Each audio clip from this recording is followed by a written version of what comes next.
Well, hey everybody, welcome to our very first trip behind the casting table, talking about some hopefully helpful tips for everybody. Amber and I just had a brief conversation, I mean literally the briefest conversation before we started. She and I both have done so many different workshops. We're lighting candles, is what's happening right now. So many different workshops at various schools and stuff, talking about you know, things that we specifically look for and kind of some universal do's and don'ts. And so yeah, I think we just kind of dive in. We'll definitely give you some insight, both of our perspectives and kind of maybe the journey that Amber also has taken from being like a friend to a person I've hired as an actor to, I think, one of the best casting directors ever. So we'll talk about that and definitely have some question and answer period as well. So so kind of kicking off, you know, first of all, Amber and I have known each other for how many years? 15. Wow, that's crazy. It feels like longer, but in the good way. But yeah, a long time. And actually Jeanette, where most of the good ideas come from, she had said that Amber should kind of hop onto our team because she was looking for something beyond Delta Dental. And and lo and behold, like she and I had spent so much time behind the casting table together. You know, the dream for me was to be able to find someone where I could still do my job and be, you know, behind my desk where I needed to be instead of, you know, in losing like a whole week of time behind an audition table. Oh my God. Okay, we have another cameo. Here we go. And anyway, so it has been the most rewarding thing to have developed this relationship with Amber, because now I know I can step away from the audition table and she can make these really important decisions, bringing people into the callbacks for us to kind of get to play with and work with the artistic team. So she truly now is kind of the keys to the kingdom, as it were, which is so such an important role that she plays, because she really is the front lines and she's the one sitting through literally hundreds of auditions live and also in person, and excuse me, live and in person, or over the video submissions. We are an organization that there's always a question that comes up, and I'm about to throw it to Amber, but I just want to, this will be a good transition, that we actually look at every single video submission. When I say we, I mean Amber looks at every single video submission that comes through, and she sifts them through, and then she gives them to me and the production team. And then we look at kind of the finals, because we cast off of video all the time, because we want what is best for the show, and putting together the right puzzle piece, which we'll also talk about that in a little bit as well, because that's a very crazy, painstaking process and very emotional. What a crazy ride it is. But anyway, Amber, could you maybe tell people, so kind of being on the front lines, let's start with Actors Access, and maybe tell people what that is for people who don't know what that is, and the importance of it, and maybe trying to get audition appointments, and then kind of what makes people stand out for you when you're making those selections. So can everyone hear me? Oh, okay. Lots of head nods. I like it. Okay. Hi, Gigi. I love you. I miss you. So, oh, Mom says hi to Gigi. She's waving. Okay. So Actors Access, we have maybe one of the most audition days I think of anyone. We have the EPA, which is required by equity. We have our non-union open call. We have our dance calls. And then we also have 2 days of agent appointments. And so those appointments, we see people specifically, and those are not posted because those are by invitation only. And usually the people who get those appointments have agents. There are also people who use Actors Access. Are a lot of you familiar with Actors Access? Okay. Yeah, head nods. Okay. So a lot of people will submit on Actors Access, and I do look at those submissions as well to bring you in on the agent call day. So what I look for first in that, I look at the headshot and see, do you kind of type into what we might be looking for the role? And then I look at the resume and see, okay, what have you done? Does this seem like something that might be in your wheelhouse? Then what I do after that, which takes me forever, is before I select people to make appointments, I go through and see, do you have any videos on Actors Access where I can hear you singing? Because a lot of times I look at resumes or look at headshots and think this person might be really great. And then they come in and they're like tone deaf. So because I don't know them, but they have a good look and they have the resume. So I'm like, yay. And then they come in and like, what have you done to me? So now I don't know their work. I go through Actors Access and I look to see if they have any media on there, any kind of vocal stuff going on, mostly in the style of the show. And would you say, to interject, would you say because of the amount of submissions that you have to sift through, that putting content of yourself, whether you're a dancer, singer, actor, whatever, but whatever kind of content you can put on Actors Access would be important and something that would help them get an appointment? Oh, absolutely. Yeah, and it saves me a lot of time and a lot of work. Because we've definitely been, as you said, burned in the past by just calling based off of a headshot and a resume, because as we know, there are people with 0 credits that are unbelievable and just need the first yes to get them their first big credit. And there are people with a ton of credits that you're like, how did they get those credits? Because that happens too. So anyway. It happens a lot. And yeah, when I'm flooded with submissions and going through so many and trying to move quickly, I just really, the easier that you can make it on casting, the better. So whatever you can give them is really helpful. So even if you're sending an email into casting and saying you're interested, if you can put your reel in there, you should have some clips together. You should have something on YouTube that can be accessed that we can. And now is the time, while we were all having to be inside, now is the time. I know we all know that, but just to say it out loud, now is the time to start putting that stuff together. Now is the time to seize the day, if you will. That's right. Oh, it's too soon, Amber. It's too soon. So yeah, whatever you have of yourself that you can put on, or in some cases, I know people put things on there. They'll put things on Access that they didn't have something on there already. They're like, oh, for this show, I know for this role that they're going to want to hear something like this, or want to hear me sing this song from the show. So they put a video on there specifically for that show. But anything that you can do to help us helps you. Amen. Something I like to talk about is just now that you've said, so say you get an appointment, right? And you get to come in for us, or you've come to the open call, or you've crashed the EPA, or you're attending the EPA because you're an equity actor, whatever the way. You get in the room, and we also like to pride ourselves on making sure we see everyone. I know that in New York that isn't feasible a lot of the time, but out here in LA, Amber will, and the accompanist and whomever, of which one of our brilliant accompanists is streaming with us, I see right now, Miss Jenny Schneid. Jenny. When we are, say you get in the room, they will make sure they see everyone. So always show up.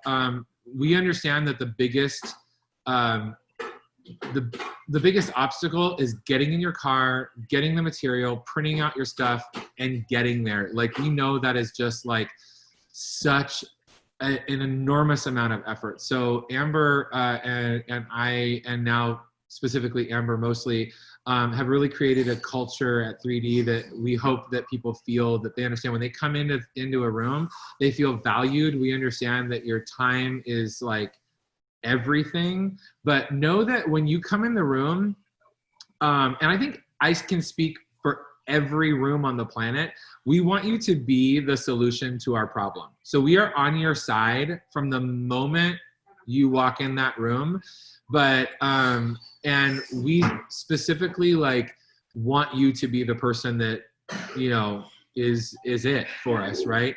Because it's a painstaking process to go through it. So some people get, their nerves get in the better of them because they're like, oh my gosh, are they gonna like me? Or are they gonna, you know, or whatever's going through your head. Am I gonna sing it well enough? Am I gonna act it? Am I gonna connect? Am I gonna do this, that? Am I gonna go to the right side of the piano or the left side of the piano? And you can really get in your own way when we are already ready to love you. You know what I mean? So know that when you go in. And then Amber and I were talking about sizing up the competition. Do you want to talk a little bit about that, Amber? Oh yeah, whatever you do, don't get caught up with whoever else is in the room with you, not the audition, but like the waiting room, who you see out there. You can see someone who comes in and they know everyone behind the table. They know the monitor. They know all the, and they will make sure that you know that. Yes. Yes, they certainly will. Or you hear, or I think for me as an actor, what would normally trip me up in auditions, which would make me more nervous, is hearing the person ahead of me and hear them, and then they just like kill it and like, oh great, Crap. and now I quit after that, and then I'm like, oh my gosh. Or you hear the person ahead of you and they totally bomb, so then you're feeling extra confident because you're like, I'm not gonna be that bad, and then you're like get overconfident and then do too much. So I think the most important thing is to focus on yourself and what you have to do in this. Oh, somebody just flushed it. it's amazing. Zoom. That reminded, has everyone seen the Zoom video of the mayor of like some Florida city go to the bathroom during a Zoom conference? It's the funniest thing you'll ever. It You have to wasn't watch me. it. It wasn't me. Oh, it's hilarious. Okay, so, but something I really quickly want to touch on about a little, going back a little bit, was that there are rooms that you will walk into where, and we've all been there, where they are just not present. They are not there. They don't feel like they want to be there. They are not warm. Yeah, they are not warm. They are not giving you the, we want you to be the solution to our problem kind of vibe. Because, and those kinds of things, you have to understand that you have no idea what has happened. Either they genuinely are those kinds of people, which there are, or you have no idea what kind of day they've had. They might have just been like, we've seen 500 people and we haven't found the one yet, you know what I mean? And you may be it. So you have to not let the vibe of the room get in your way, because it very well may be that they don't give a crap that you're there. And it may very well be that they've just had a really long, rough day and have totally lost sense of the fact that they don't have a smile on their face anymore. So just be really, really over aware of, I think we have another, oh there, okay, good, it's gone. So anyway, just be aware of that. And then Amber, you can keep talking about the sizing up your competition, just because, or were you already done? Were you done with that? Sorry, the toilet flush totally got me. Yeah, that's when that happened. Just, you know, kind of stay in your lane and remember what you're there to do, and don't worry about anyone else. You kind of have to put yourself in a bubble and just focus on you, and don't worry about what anyone else is doing. Don't worry about, I've had a friend before, they went to an audition and they heard the person before them singing the song multiple times and they only sang it once, and so they thought, oh, they liked her more than they liked me because they asked her to sing the song several times and not me. They said, well, more than likely they had them singing the song more than once because they weren't getting what they wanted from that first experience. But you never, ever know what's happening in the room. So don't even worry about it. Don't think about them. Also, someone could, oh, go ahead. Yeah, just when you come in, just be yourself with a great attitude and be pleasant and happy to be there. Be confident. Be confident when you walk into the room. don't second guess yourself. You're there for a reason. So just enjoy that moment. Yeah, and so I'm gonna transition into another thing. But before we do, knowing that, like, I know I would psych myself out even just how people looked. You know what I mean? Like, if they looked really, really good, I'm like, oh, they must be so good. And then you see someone who looks like they're homeless off the street, and you're like whatever. And I kid you not, people who come in and they look like this is Isaac. They look like $1 million. Are horrible, and then, and then you have people that come in who look like they've never set foot in a theater, and they're mind blowing. Do you know what I mean? Like, so you literally cannot judge a book by its cover. And also, I want to say, do not do our jobs for us. Do not type yourself out. There are so many people. I'm like, how come you didn't come in for this? And like, oh, I didn't really think I was right for it. And I'm like, oh, really? Like, are you a casting director now? Like, are you doing that by trade? Because your job as an actor is to show, and more than ever, and I think 3D is something everyone has things that they do really well and things that they need to improve on, and we're always like looking to do that. But I think that with something that I feel like we do relatively well is we are constantly looking as best we can to cast people that are against a traditional type, whether that be your race, your size, your whatever it is, you know what I mean? Like, so don't think you can't come in and like go for something that you maybe have been told in the past that you shouldn't or can't go for. The other thing to transition to is, for me personally, I don't really look at resumes anymore because it used to kind of trip me up. I used to get so wrapped up in, oh, so-and-so's done these Broadway shows, and so-and-so, you know, whatever it was.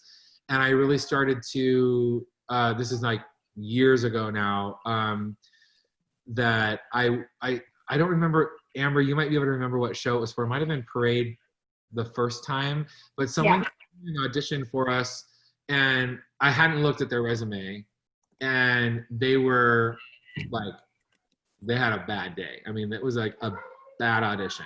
And I flipped over as they were leaving, I flipped over the headshot and looked at the resume, and it was literally like 5, 6, 7 original Broadway casts, like played the lead in them and or covered them or took over, you know, whatever it was, but was in all these original Broadway companies. And I was like, what? I was like, get them back in here, because I was like, maybe it's just a bad, you know, we all have a bad day, right?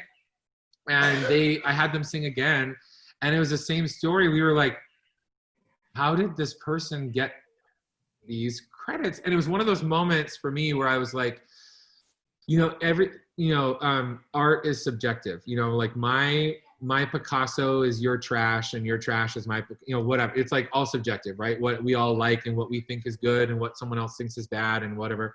So we have to get out of our heads about that. But I realized that person obviously is not an untalented person, but was someone's Picasso. Someone obviously really, really valued their ability. But I started to think that resumes were really clouding me. So I always say, make me turn over your headshot.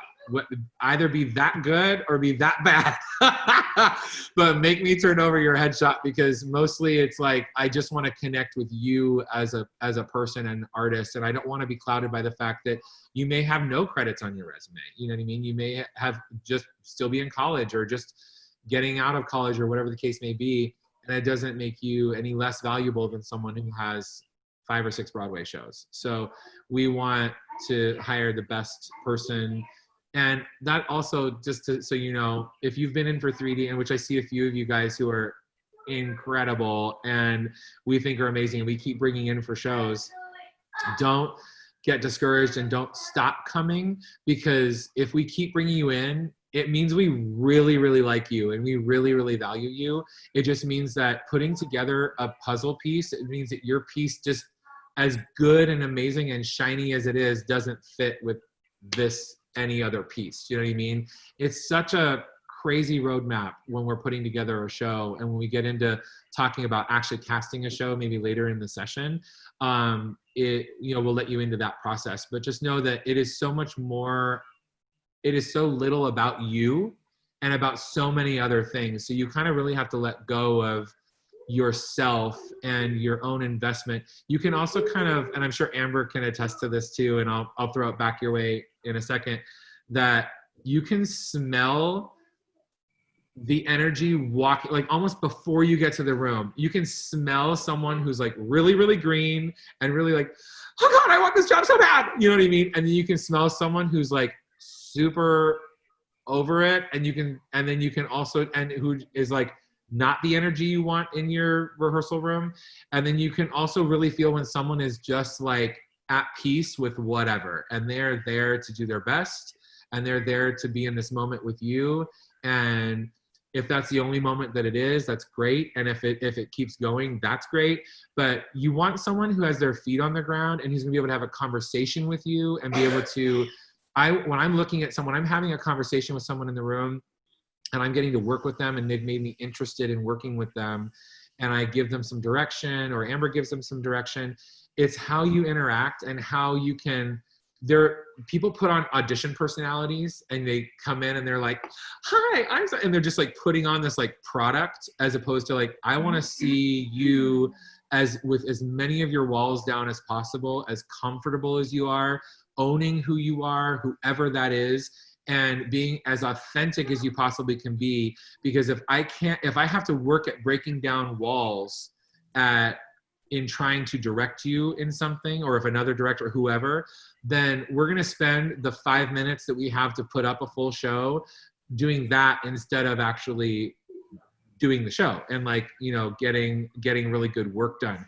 So it's so important to kind of just really be you and to not feel like you have to put on something, you know what I mean? Like it just, this heightened sense of like, hi, I'm so-and-so and I'm here, you know what I mean? And it just is, it gets to be a little too much. And I see that a lot, especially with like child actors who have been coached by parents or coached by whomever, who come in and feel like they can't be just kids, you know what I mean? And just, that's what I look for. I don't want like Annie from Annie, like, gee, Oliver Warbuck, you know what I mean? I want someone who's going to be able to be a child authentically so, you know what I mean? Even talking about that. Speaking of that, this is my daughter, Haven. Say hi, Haven.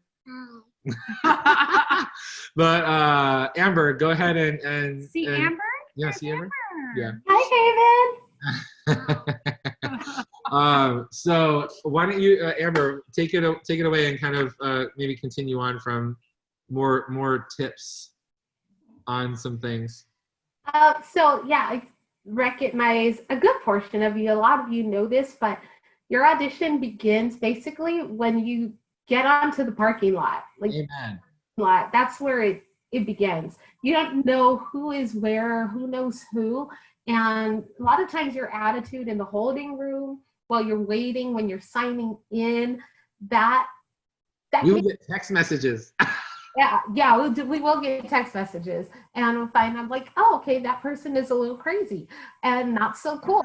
You get into the room and they're like, hi, and they're being so nice with their, as you said, audition personality. And they're like, you were just like really mean to the monitor or whoever out front.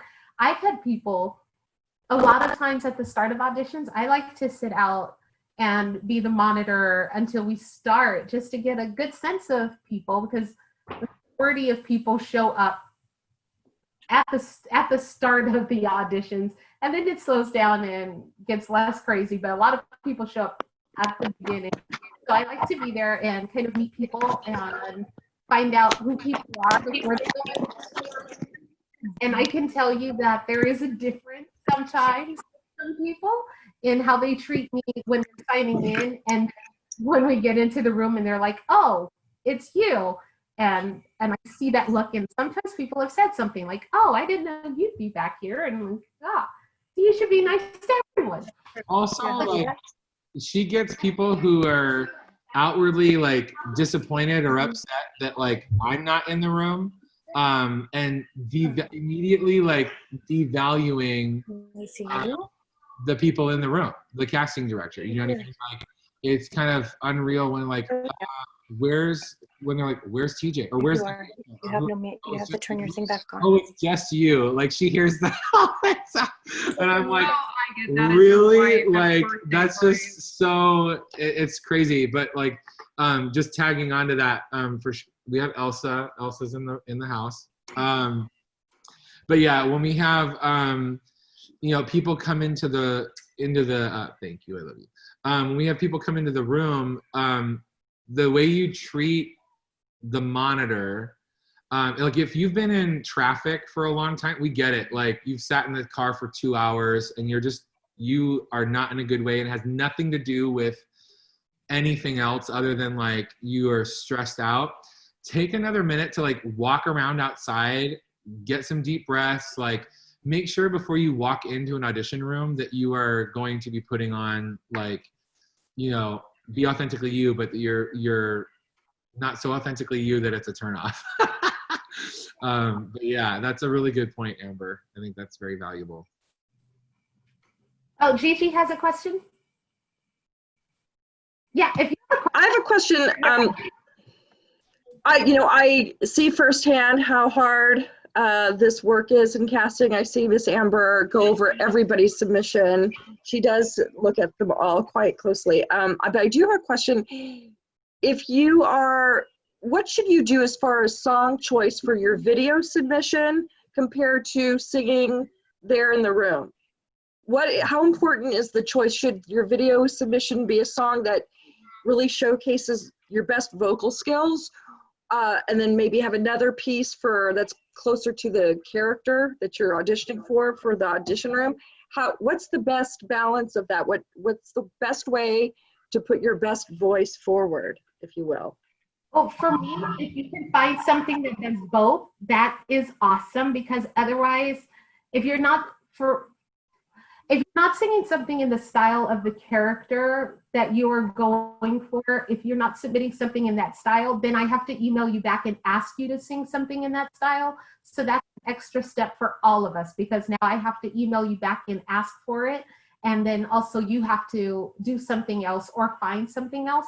So if you can just give us what we need in the initial step, that saves us and you extra work. I personally, this is something that, so I think there are definitely like do's and don'ts that are pretty clear. But there are a lot of, I'll go into like schools and do a workshop like this. I know Amber will as well. And the teacher will have said like, never sing from the score. That's like, never do that. And it's like, like there are so many things that are truly gray area that are a matter of opinion. We have a director who works for us, David Vaughn, who's awesome, and he hates people. Not hates people. He hates when people sing from the score, because he really likes to see like people get, obviously, and this is a great thing, get creative and choose a song that's appropriate but not from the show. And me myself, while I love that, I also love hearing if it's a role that has like a crazy vocal challenge, or it has a really specific, like really super funny song, or like dramatic song, or whatever it is, but specifically vocally challenging. I like to kind of cut right to it and be like, it's a you can or you can't moment. Do you know what I mean? Like, I'd rather see you give me Get Out and Stay Out from 9 to 5 if you're auditioning for Judy in 9 to 5, then you come in and sing something that sounds like you can sing it, and then we call you back, and then you're like, get out and stay. You know what I mean? Like, oh God, no, this is just not right. You know what I mean? Because you fooled me, and I'd rather you like give it to me. You know what I mean? Like right out the gate. So I'm a fan of singing from the show personally. But I also, there's a great audition story that is true that Burke Moses auditioned for the original company of Beauty and the Beast and used I Feel Pretty to audition for Gaston, and he booked it like on the spot because it was brilliant, and it's like, so things like gender bending and just unique artistic choices like that are clearly not from the show, and especially if you're auditioning for a new work, it's like, how do you can't sing from the show. But yeah, I think that just paying attention to kind of really what you're singing and all that, depending on the role and show and all that. So yeah. What else, Amber? Yeah, I too like to hear them sing from the show because it's like pass or fail. And then we're like, no, yes, you can do it. Or no, this isn't right for you. But, you know, there could be something else that's right for you in this show, but that wasn't it. Mm. But I'd say it's all a lot of time, mostly do that. I'd say also when you're just know the company that you're auditioning for, if you can, they've done, know the types of shows that they've done, become familiar with them and kind of know who's in the room, who's going to be that you're going to be in the room and what they, well, who they are, know that so that when you walk in, you're not like, oh, you're not TJ, because I'm not. Most days I'm not TJ.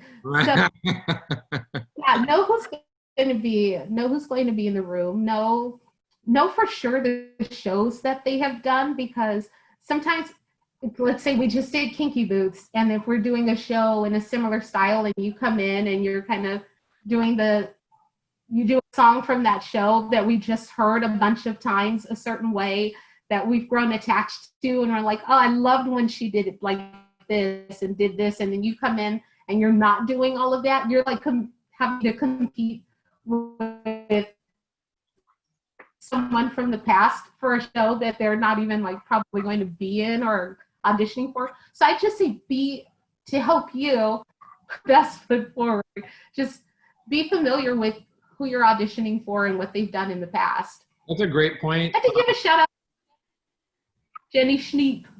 Yeah. Big shout out to you, girl.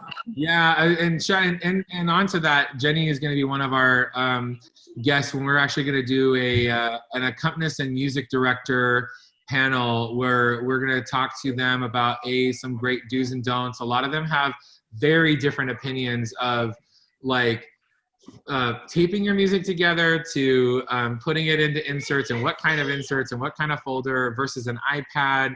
And also from the musical director standpoint, like what are they looking for? What gets a music director on your side and makes them, because I'm telling you, there are people that booked Kinky Boots because the music director was like, I have to have this person in the show. You know what I mean? Like every voice in the room is so important. And so she'll be a part of that panel when we do that. Speaking of that, TJ, yes, I'm really fast on that. Just be sure, and yes, they'll talk about more in their panel, but have your music in the right key when you come in, and know what key it's in when you come in, and be sure that you have heard that before. Don't like print something off the internet and you're like, this should match, like just thinking that it's going to be in the key that you've been rehearsing to a track with or whatever. Know what your sheet music does and what key it's in and what little changes it has that's different from a recording or a track that you've been working with, because it will throw you off when you start to hear that piano and it's not doing what your track does. Also, and then it's all downhill from that there, getting your head. And we've had people bring in like lead sheets, which in the back of a libretto, when you have like music in the back, when it's just the line of the solo and there's no accompaniment, and you're like, the accompanist is like, what am I supposed to do? There's not even chords here. So, and there's some people that will sit down and they'll jam with you, and you are lucky that they were in that room that day. But there are many people Jenny's like, not me. There are many people who are like, I will play what you put in front of me, and if that is your lead line, then that's what I'm going to play. So just make sure. It sounds like such a 101 type thing, but you'd be surprised. If we bring it up, it means it's happened and happens relatively often. I would also just like to second that it's so important to like go see theater at where you're like, so you understand like their aesthetic and what they're looking for, because every single one of us is different, and like what 3D does versus what MTW does versus what McCoy Rigby does, there's commonalities, but we all have different styles because that's the beauty of art, right? So really understanding what Julia Flores is looking for, what Amber Sneed is looking for, what Lindsay is looking for, what David or Michael Donovan is looking for, all these casting directors in town, because they know what the theaters want. You need to adjust your performances even sometimes, as you go from theater to theater. Yeah. So anyway, oh shoot, there was another thing I was going to say, and I've got a question for you guys, TJ and Amber. How important, so 3D Theatricals likes to turn a lot of its shows on its head, right? So like from Oklahoma to whatever other show we want to talk about. Like I know for Kinky Boots at one point we talked about, just having sort of a different character play Lola. How important is the physical appearance when you walk into an audition with you guys? That's a good question. Is like everything from like, I love no matter like what, so for example, like taking the way you've put yourself together, like dress and makeup and all that out, like just owning who you are, which is something I touched on earlier as far as physically and, like just who you are is so important. Just like seeing that you can be in your own skin. Can't be in your own, and how am I supposed to see you in that of another person, which is obviously what acting's all about.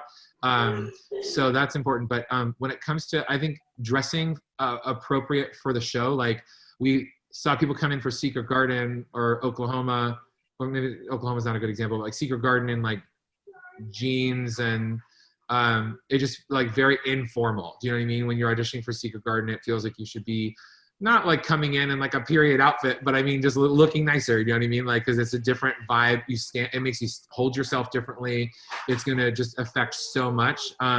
Women, taking into account like shows that you're going to be in heels in versus not, like that affects the way you walk, the way you hold yourself. I think that's it. Yeah. It's really, really good to make sure also that the vibe of your headshot fits the vibe that you're going to be presenting through the course of the audition process. That's something that there have been headshots where people have like not been cast because I'm like, they got like good remarks. We're like, who is this? Like, who is this person? Like by the time your eyes are crossed and your brain is falling out your rear end, you're like, how do I not remember who this person was? And then they end up falling on the floor because you're like, okay, well, we can't spend any more time on figuring out who they were. Obviously, we don't remember them. So we have to now move on to the next thing. So it's making sure that you look like your headshot and that you come in and present yourself in, like if you're auditioning for Rent, you should look like you're auditioning for Rent versus if you're auditioning for The King and I. You know what I mean? Like, just I think come in dressed appropriately. And a lot of people miss that mark. I will say that. Amber, anything else like talking about before we take some questions before we talk about the casting process? Sure. I think also with the physical appearance, sometimes we like to cast whoever is best for the role, but sometimes we are limited because we've rented a costume package and you have to fit the costume, and that sucks big time, but that's just the reality of it. Sometimes we have to work with the package that we have. We have on occasion, someone was like absolutely best for the role, but we had to build a costume for them. We try to, hopefully that doesn't happen too often because that can be expensive trying to match what the package has, but it is a factor when we're renting costume packages that you have to kind of be able to, like when we had Into the Woods, and we have the original costumes, and it's like you have to be like a size to play Rapunzel. Like that's it. So if you came in and you were like a size 4 or 6, you're like out of it, which is awful. Yeah, it is a horrible but sad reality to not just our theater but any theater. But we do try to put in some budget for building when we can. We had talked to looked at casting kind of an actor of size, which in Lola, which would have been a first, and it was a name actor that it would have been not only the fact that they were a African-American drag queen in the middle of, England, but they would have also had size on them as well as another discriminatory kind of thing. And we would have had to build, there would have never been an original Broadway Lola costume, which we had, that would have fit that actor. So there are times where we definitely will do that, but that's just adding to the fact that like it is so much more about yourself. So much more, there's so much more going on than just yourself as an actor. Like there are so many factors, including, are we renting a package and do we have wardrobe that will fit them? You know what I mean? And a lot of times when we have very specific information, like for Into the Woods, it full on said in the ad, like, if you are not a size this to this, don't come in for this part, because we were locked into Joanna Gleason's wardrobe and Bernadette Peters' wardrobe and whomever else, you know what I mean? So, and that was part of the nostalgia of producing that show. So yeah, there are so many factors that go into this thing. Can we open it up to some questions? I'm sure there's a lot of great.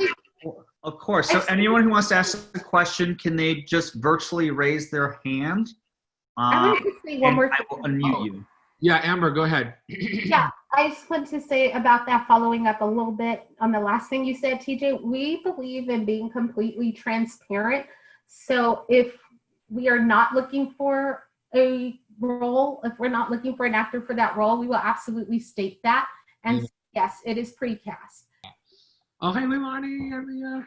Hi. So Raymond has a question. Yeah. Hold on, let me unmute you. Sorry, Raymond. Is it unmuting?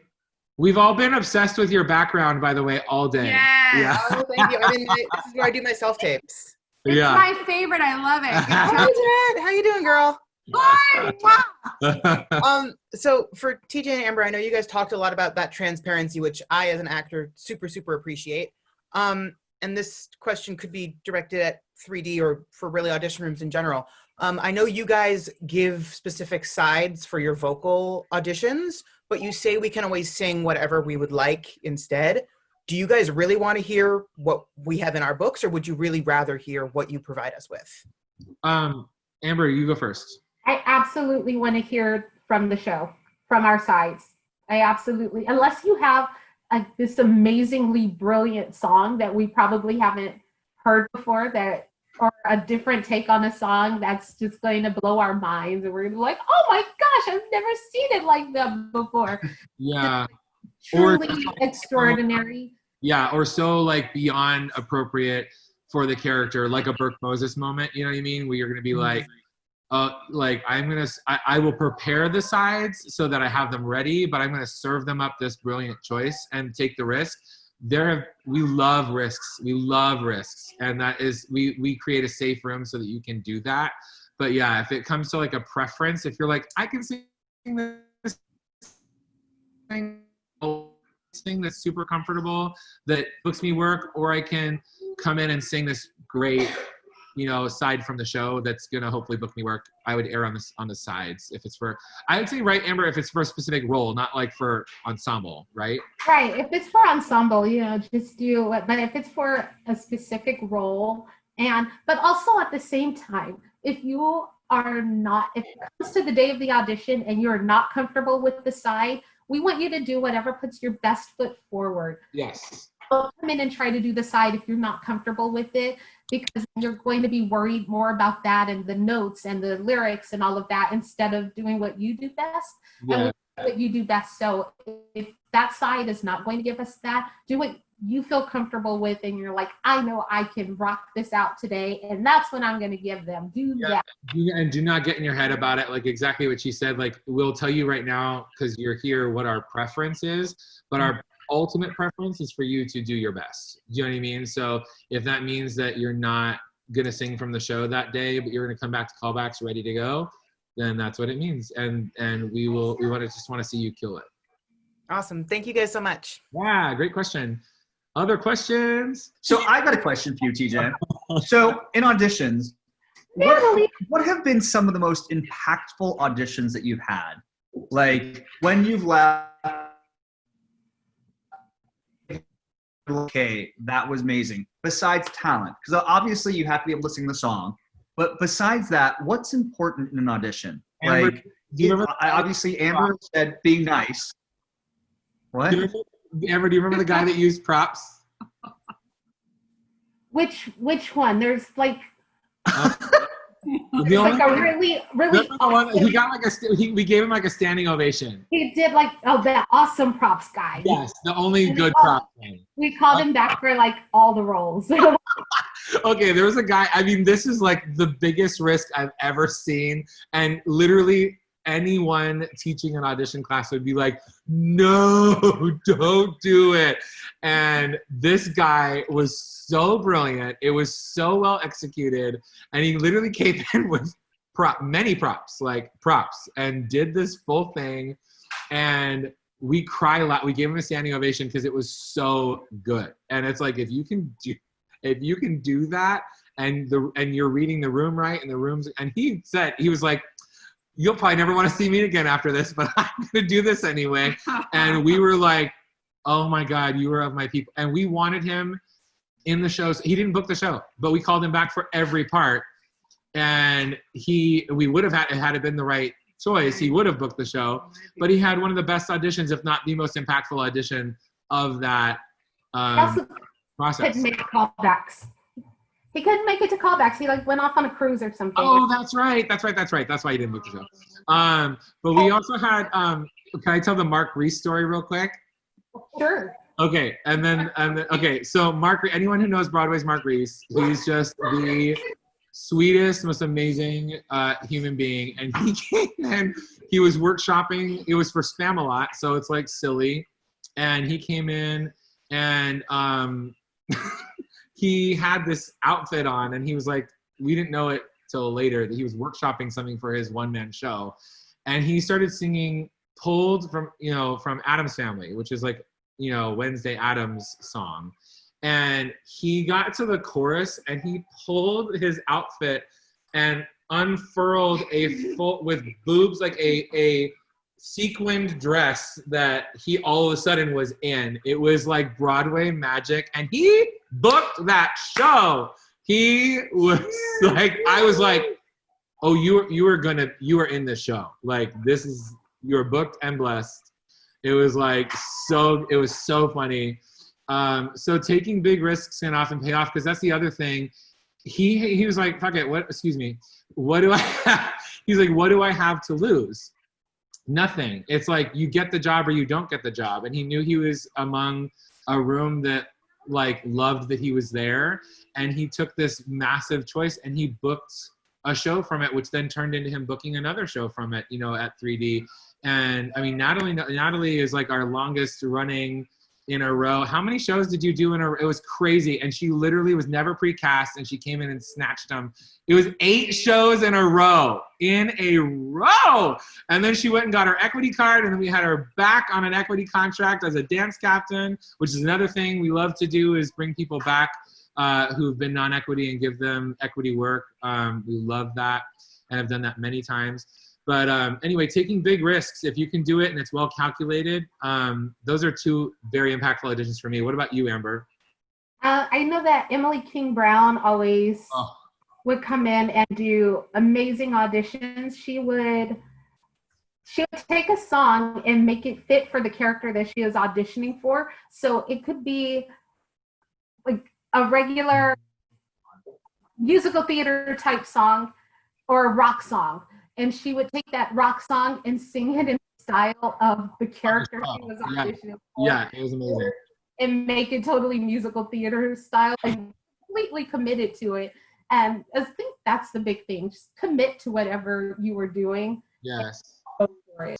So we've got 5 more minutes left. We've got time probably for one more question. If anyone wants to raise their hand or just silently sit there. I saw a hand raised. Vanessa. Okay. I'll get you as well, Alyssa, right after. Hi. Okay, this kind of goes off of what you were saying.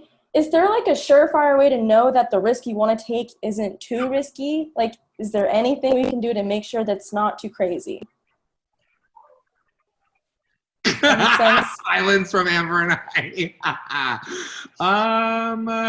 That's a good question. I mean, I always say, like, well, do you have people in your life that are not afraid to tell you the truth? Yes. Because honestly, like, there are too many people, like, your friends will be like, girl, that was so funny. Oh my God, you should totally do it. And it's like, no, it really wasn't. And you really shouldn't, because they're being too supportive and too encouraging. So if you have people that are going to tell you, like, for real, and maybe ask, like, people anonymously, even, you know, not anonymously, but people that aren't that close to, I don't know. I think it's like, you got to go with your gut, right, Amber? Yeah, for sure.